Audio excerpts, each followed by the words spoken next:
नमस्ते विद्यार्थियों, मैं ताराचंद सैनी, व्याख्याता इतिहास। विद्यार्थियों, राजपूता क्लास में आपका बहुत स्वागत है। हम पढ़ रहे सिंधु घाटी सभ्यता और सिंधु घाटी में विद्यार्थियों हमने पढ़ा है सामाजिक जीवन कि सिंधु घाटी सभ्यता के लोगों का सामाजिक जीवन कैसा था। आज हम पढ़ रहे विद्यार्थियों कि सिंधु सभ्यता के घाटी के लोगों का आर्थिक जीवन कैसा था। आर्थिक जीवन अर्थात सिंधु घाटी सभ्यता के लोगों का आर्थिक जीवन कैसा था, उन चीज़ों के बारे में अध्ययन करेंगे। विद्यार्थियों कि सिंधु घाटी सभ्यता के लोग कैसे अध्ययन करते थे, अर्थात सिंधु घाटी सभ्यता के लोग अर्थ पैसा कमाने का क्या जरिया था, क्या लोग व्यवसाय करते थे या व्यापार करते थे, तो इन चीज़ों का हम यहाँ पर करते हैं। तो विद्यार्थियों आपको जो हड़प्पा सभ्यता है, जो सिंधु घाटी सभ्यता है, मुख्यतः क्या थी कि व्यापारिक सभ्यता है। विद्यार्थियों व्यापारिक सभ्यता अर्थात यहाँ से व्यापार विदेशों में अर्थात बेबीलोनिया, मिस्र, मेसोपोटामिया, इन सभ्यताओं से है हमारे यहाँ पर व्यापारिक संबंध है। अर्थात मोहनजोदड़ो की या हड़प्पा की जो मोहरें हैं यूनान में, बेबीलोनिया में, मेसोपोटामिया की सभ्यता में, वहाँ पर हमें बटन, जैसे एक बटन है, एक बटन के आकार की जो मोहरें हैं, जो हड़प्पा की मोहरें थी, बहुत आयात मात्रा में हमें भारत में मिलते हैं हड़प्पा में। और वो मोहरें हैं जो मेसोपोटामिया में, बेबीलोनिया में, मिस्र की सुमेरियन सभ्यता में, वहाँ पर वो मोहरें मिली। इससे क्या पता चलता है कि सिंधु घाटी सभ्यता का और मिस्र की इन सभ्यताओं का है व्यापारिक घनिष्ठ संबंध, अर्थात बहुत अधिक मात्रा में व्यापार यहाँ पर होता था। तो हम पढ़ रहे थे आर्थिक जीवन कि कैसा हमारा आर्थिक जीवन रहेगा। इन आर्थिक जीवनों को हम आर्थिक जीवन को पढ़ते हैं। तो सबसे पहले आर्थिक जीवन में हमारा आता है कृषि। कृषि अर्थात किसी भी देश की अर्थव्यवस्था है जो मुख्यतः किसके ऊपर निर्भर है विद्यार्थियों, कृषि के ऊपर, अर्थात वहाँ की भूमि उपजाऊ है या नहीं है। अर्थात जितनी अधिक मात्रा में कृषि होगी उतनी ही मात्रा में अधिक देश उन्नति को ओर जाएगा। और भारत मुख्य आज क्या है, मुख्यतः कृषि प्राय देश है, अर्थात यहाँ पर कृषि बहुत अधिक मात्रा में होती है। तो इस कृषि में क्या होगा विद्यार्थियों, और सिंधु घाटी सभ्यता की कृषि का उन्नत कृषि होती थी और उन्नत कृषि का बहुत अधिक मात्रा में उपजाऊ होती थी। और उपजाऊ का एक मात्र कारण विद्यार्थियों जैसे मैंने बताया कि एक तो ये है दुर्ग टीला। दुर्ग टीला ये तो बड़ा टीला है और एक वो है नगर टीला। नगर टीला ये दो होते थे। तो कई कई जगह पर तो इन दोनों टीलों के हैं जो चारों तरफ दीवार लगी होती थी, गढ़ बने होते थे। अर्थात ये दुर्ग है, अर्थात यहाँ पर लोग रह रहे हैं और इनके चारों तरफ क्या है, दुर्ग बना हुआ है। इस गांव के चारों तरफ दुर्ग बना है। इसके अलावा यहाँ पर लोग हैं, इन गांवों के चारों तरफ दुर्ग मिला है। ये दोनों दुर्ग हैं। इनके अलावा कई कई जगह पर तो है इन दोनों के अंदर भी दुर्ग, अर्थात इन दोनों दुर्गों को भी एक बड़े दुर्ग के अंदर प्रवेश किया गया है। कई कई जगह पर जैसे ये दुर्ग है, गांव अंदर जहाँ लोग रहते गांव है और बाहर दीवार खड़ी कर दी। उनका मुख्यतः क्या था विद्यार्थियों कि जो सिंधु घाटी सभ्यता है मुख्यतः किन नदी के किनारे है, सिंधु और सरस्वती व उनकी सहायक नदी के किनारे है। आज भी देखो प्राय हमारा जीवन कहाँ पर है, जहाँ पर पानी होगा, जहाँ पर नदियाँ होंगी वहाँ पर जनसंख्या घनत्व अधिक मिलेगा। क्यों विद्यार्थियों, वहाँ पर पानी से हम कृषि भी कर सकते हैं, पशुपालन भी कर सकते हैं, अपने पीने योग्य होता है। और जहाँ पर नदियाँ होती हैं लगभग जीवन वहाँ पर एक तरह से उन्नत होता है, समृद्ध होता है। और यही कारण था कि प्राचीन भारत की जो भी सभ्यता पनपी है वो नदी घाटों किनारे पनपी, क्योंकि उनको पानी की आवश्यकता थी। कृषि, पशुपालन, वो सारी आवश्यकताओं नदी की पूरी करती थी।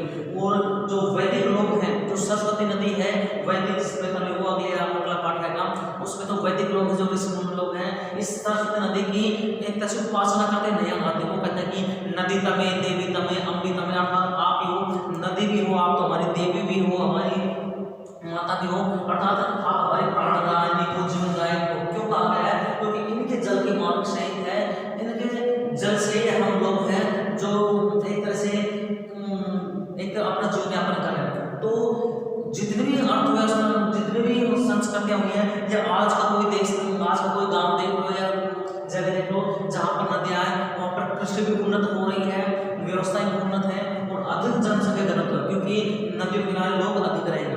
तो सिंधु घाटी सभ्यता में क्या हुआ देखो कि जब मानसून आता था और मानसून के तुरंत, मानसून यानी बरसात आएगी, बरसात आएगी, वर्षा के बाद में क्या है, वर्षा का पानी कहाँ जाएगा, नदियों में। तो एक तो नदियों में पहले ही पानी जा रहा है, उसके बाद जब मानसून आता तो ज्यादा पानी हो जाता है। तो मानसून के दिनों में धरती यहाँ पर क्या आती थी, बाढ़ आती थी। अर्थात सिंधु घाटी सभ्यता के प्रमुख नदों में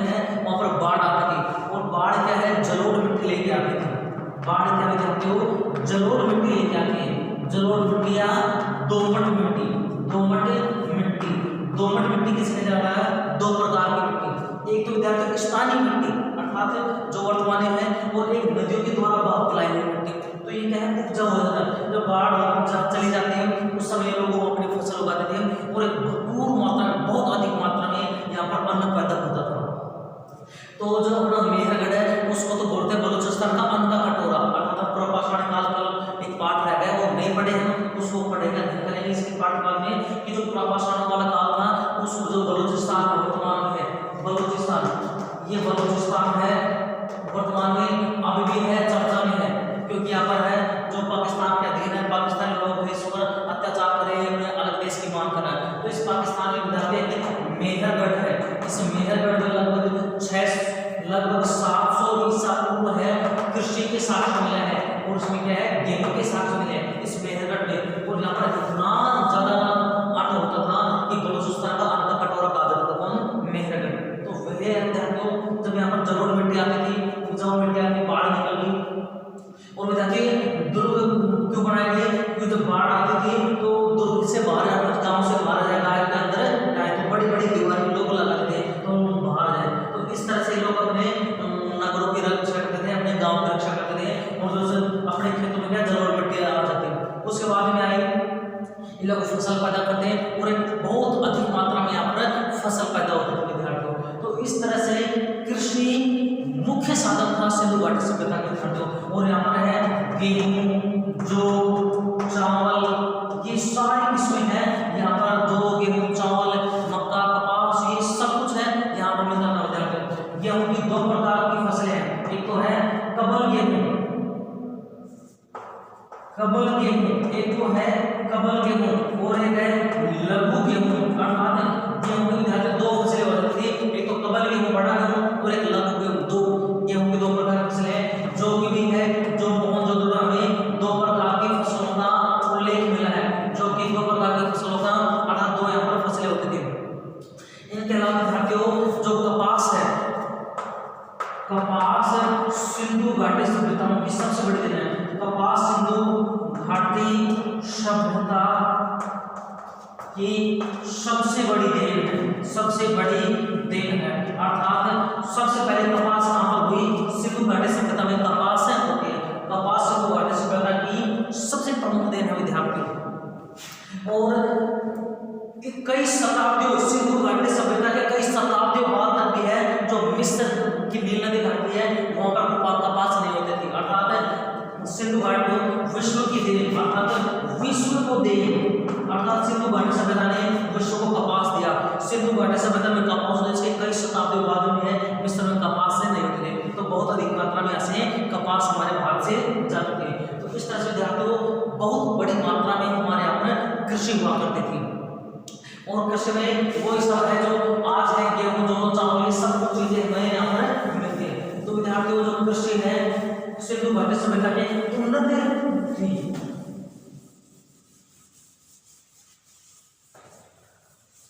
उन्नत अवस्था में कृषि, इसमें विद्यार्थियों गेहूं, जौ, चावल, राई, तारामीरा, मटर, कपास आदि फसलें यहाँ पर होती थी विद्यार्थियों। जो वर्तमान जो फसलें हो रही हैं सेम की सेम वो फसलें सिंधु घाटी सभ्यता में होती थी।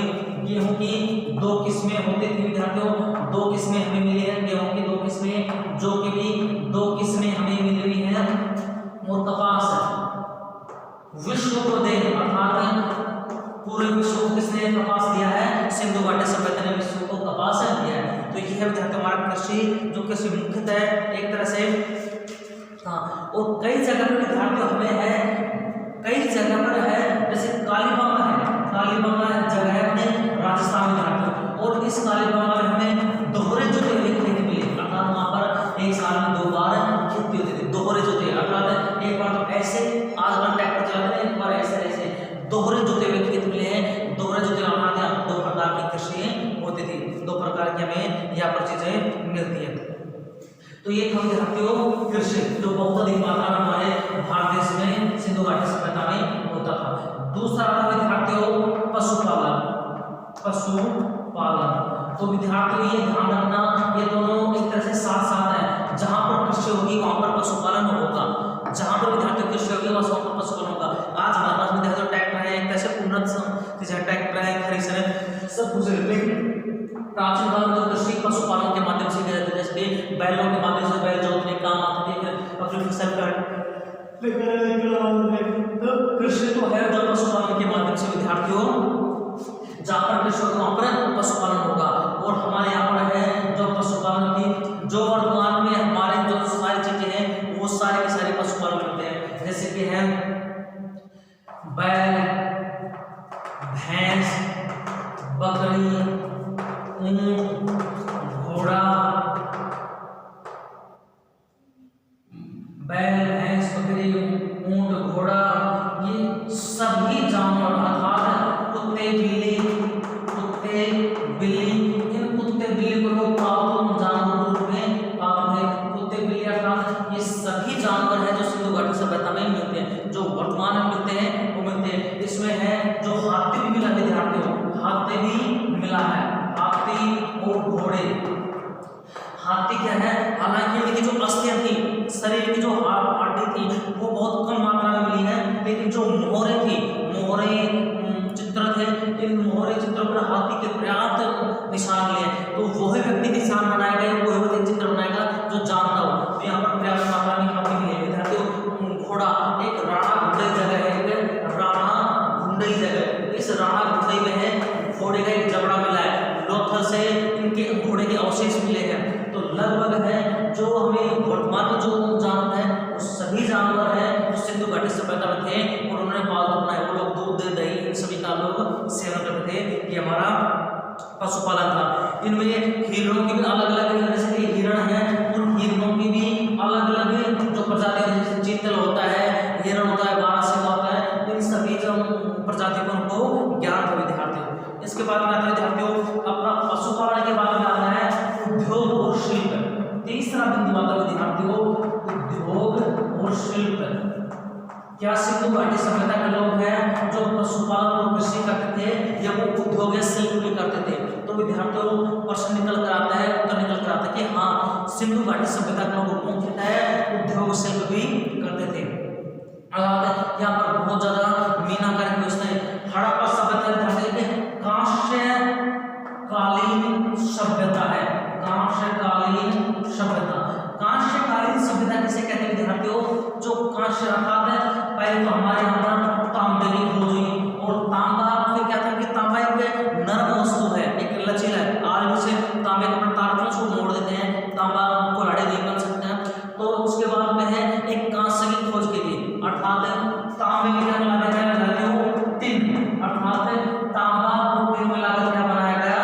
कांसा। अब ये क्या होने लगा है? मजबूत। जैसे अपने कांसे के बर्तन आते हैं ना, जैसे कि कांसे का आज कल देखो, आज का तो लेकिन पहले है कांसे की थाली, कांसे का कचौड़ा, कांसे का गिलास, कांसे का गड़वा। जब कोई लड़की की शादी होती तो कांसे के बर्तन है वो देते थे। तो एक कांसा अर्थात तांबा प्लस टिन मिलाकर है कांसा बनाया जाता है विद्यार्थियों। तो हड़प्पा सभ्यता मुख्यतः कैसे विद्यार्थियों? कांस्यकालीन सभ्यता है। हड़प्पा सभ्यता कैसे है? कांस्यकालीन सभ्यता, अर्थात उसमें बहुत अधिक मात्रा में कांसे का प्रयोग हुआ है। तांबा और टिन को मिलाकर कांसा बनाया जाता है। तो विद्यार्थियों अनेक प्रकार के यहाँ पर वस्तुएं बनाई गई है इन तांबों में। तांबे से जैसे पिछला हमने वीडियो में पढ़ा था कि स्त्रियां लोग है जो श्रृंगार करती थी, तो जो उनके बालों में लगाने की क्लिप पिन ये सभी है जो तांबे से बनते थे इन टिन से।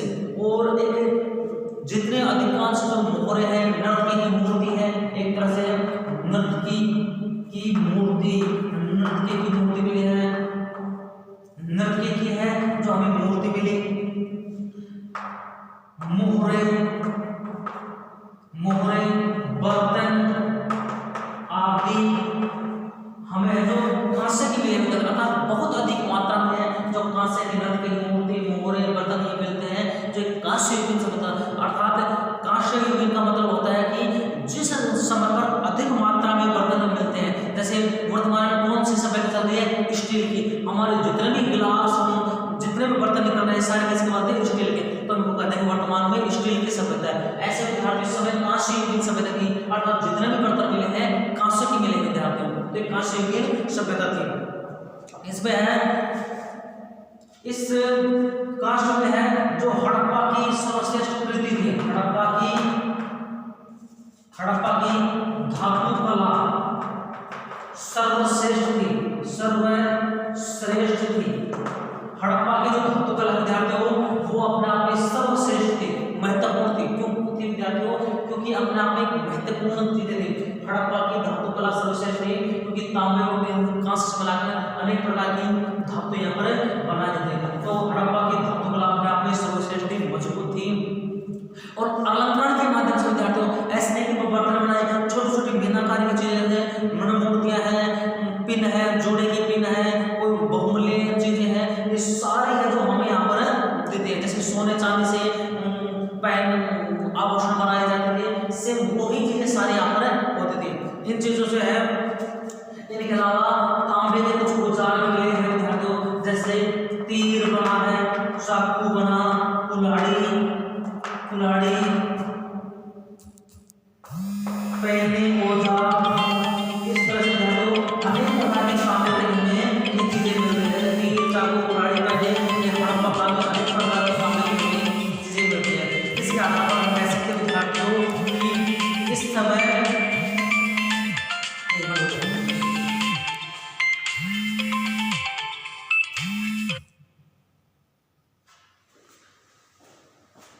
इसके माध्यम से विद्यार्थियों कि इन तांबे की तीर, कुल्हाड़ी, चाकू, पहने औजार, ये सभी चीजें हमें मिलती हैं, जिनके माध्यम से हमें प्राचीन भारत की या सिंधु घाटी सभ्यता की जानकारी मिलती है। इनकी आर्थिक जानकारी हमें मिलती है विद्यार्थियों। इनके अलावा कुछ मृद भांड उद्योग भी था, मृद भांड उद्योग। मृद भांड किसे कहते हैं विद्यार्थियों? मिट्टी के बर्तनों को मृद भांड कहा जाता है। मिट्टी के बर्तन, मिट्टी के बर्तनों को मृद भांड कहा जाता था विद्यार्थियों।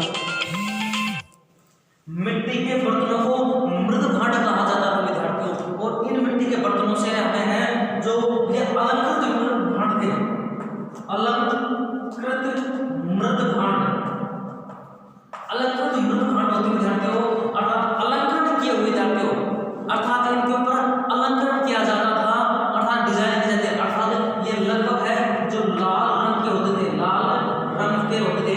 इन पर बहुत कम चित्रकारी, बहुत कम होते हैं, चित्रित बहुत कम मात्रा में मिले हैं, कम मात्रा में मिले हैं। उद्योग शिल्प का कांस्य सभ्यता की कांस्य बहुत अधिक मात्रा में हमें बर्तन मिले हैं, मूर्तियां मिली हैं, मुहरे मिले हैं। हड़प्पा कला की धातु कला सर्वश्रेष्ठ धातु कला की, इसके अलावा तांबे के तीर, चाकू, कुल्हाड़ी ये सभी मिले हैं। इनके अलावा मृद भांड अर्थात मिट्टी के बर्तन भी हैं अपने उत्कृष्ट कला के उद्योगों के लिए। अर्थात जैसे आज हमारे कुंभकर्ण दीपावली पर मोदी जी भी आह्वान करते, पूरा देश आह्वान करता है कि हमें चाइनीज चीजों का बहिष्कार करना चाहिए और जो कुम्हार के हाथों से बने हैं जो दिए, मटकी ये लेने चाहिए। ऐसे विद्यार्थियों जो मृद भांड मिट्टी के बर्तन हैं ये भी अपने उद्योग, व्यापार, शिल्प में एक महत्वपूर्ण स्थान रखते थे। उसके बाद में आता है विद्यार्थियों व्यापार। अब ये जो उद्योग बन रहे हैं, उद्योग लग रहे हैं, ये यहीं पर रहते थे या कहीं बाहर भी जाते थे विद्यार्थियों, ये यहीं पर रहते थे या कहीं बाहर भी जाते थे। तो हाँ, ये लोग ब्राह्मण होते हैं। और व्यापार वाणिज्य, ये व्यापार वाणिज्य क्या है विद्यार्थियों? इस व्यापार वाणिज्य को समझते हैं कि सिंधु घाटी सभ्यता का व्यापार जो मिस्र, बेबीलोनिया, सुमेरियन इन सभ्यताओं से व्यापार होता था। जैसे मैंने पहले अपने फर्स्ट वीडियो में कि जो हमारे यहाँ के मुहरे कैसे पता चला कि सुमेरिया, बेबीलोनिया, मिस्र ये सारी है जो सिंधु घाटी सभ्यता से व्यापार करते थे। तो सबसे बड़ा लोथल में विद्यार्थियों बंदरगाह, अर्थात जो लोथल है, लोथल नदी है, लोथल एक जगह है कहाँ पर विद्यार्थियों? गुजरात में। और यहाँ पर है भोगवा नदी के किनारे, भोगवा नदी है इस गुजरात में। इस भोगवा नदी के किनारे एक बंदरगाह है, एक डॉकयार्ड है, अर्थात यहाँ से बड़े बड़े जहाज लदकर है जो विदेश में जाते थे। कहाँ पर? मिस्र की जो नील नदी सभ्यता है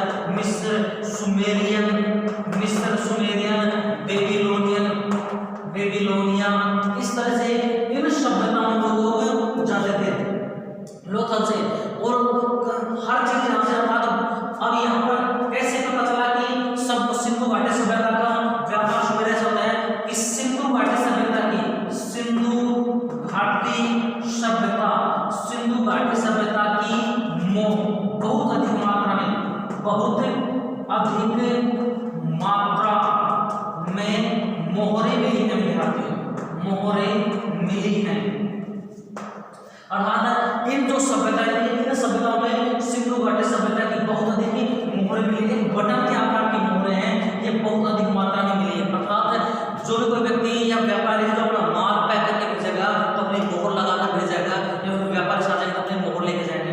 तो बहुत अधिक मात्रा में इस मिस्र सुमेरियन और बेबीलोनिया में सिंधु घाटी सभ्यता की मोहरें मिली है विद्यार्थियों। कहाँ से मुख्य बंदरगाह कौन सा है? लोथल बंदरगाह है, इनसे यहाँ पर जाते थे और अनेक प्रकार के यहाँ पर है जो जाते थे।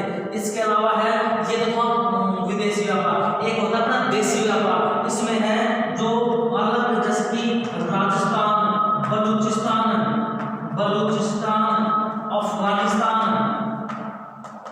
अफगानिस्तान इन जगहों से भी हमारा ये तो विदेशी व्यापार होता था। एक होता हमारा देशी व्यापार। राजस्थान सिंधु घाटी सभ्यता के लोग है जो तांबा बनाते, जो हमारी खेतड़ी की है ना, खेतड़ी की खाने, इस खेतड़ी खानों से तांबा बनाते जो बड़ी जगह से है। जो बलूचिस्तान और अफगानिस्तान से है ये लोग चांदी मंगवाते हैं। अर्थात एक तो होता विदेशी व्यापार, इन सभ्यताओं से विदेशी व्यापार है, और कुछ आंतरिक व्यापार में जैसे अफगानिस्तान है, बलूचिस्तान है, राजस्थान है, इनसे भी हमें है अनेक प्रकार की जानकारी मिलती है, अनेक चीजें यहाँ पर मिली है जो सिंधु घाटी सभ्यता का हमें पता चलता है। तो सिंधु घाटी सभ्यता के लोग हैं जो तांबा मंगवाते हैं, बलूचिस्तान अफगानिस्तान के लोग चांदी मंगवा रहे हैं, और मिस्र बेबीलोनिया इनमें लोग भेज रहे हैं। तो इनसे व्यापार वाणिज्य पर बहुत ज्यादा प्रभाव पड़ता है। यह है, इनके अलावा है ये हमारा आर्थिक जीवन में कि कैसे सिंधु घाटी सभ्यता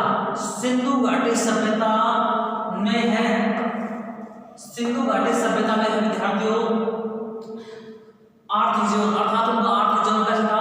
तो समृद्ध था। सबसे पहले क्या? कृषि कैसे विद्यार्थियों? उन्नत एक होती है कि निम्न स्तर की और एक उन्नत कृषि होती है, बहुत अधिक मात्रा में यहाँ पर कृषि होती थी। तो इसी कृषि कारण का आर्थिक जीवन फलफूल था, धनधान्य से पूर्ण था। एक दूसरा था पशुपालन जहाँ पर कृषि होगी वहाँ पर पशुपालन स्वाभाविक होगा, तो यहाँ पर पशुपालन बहुत अधिक मात्रा में था।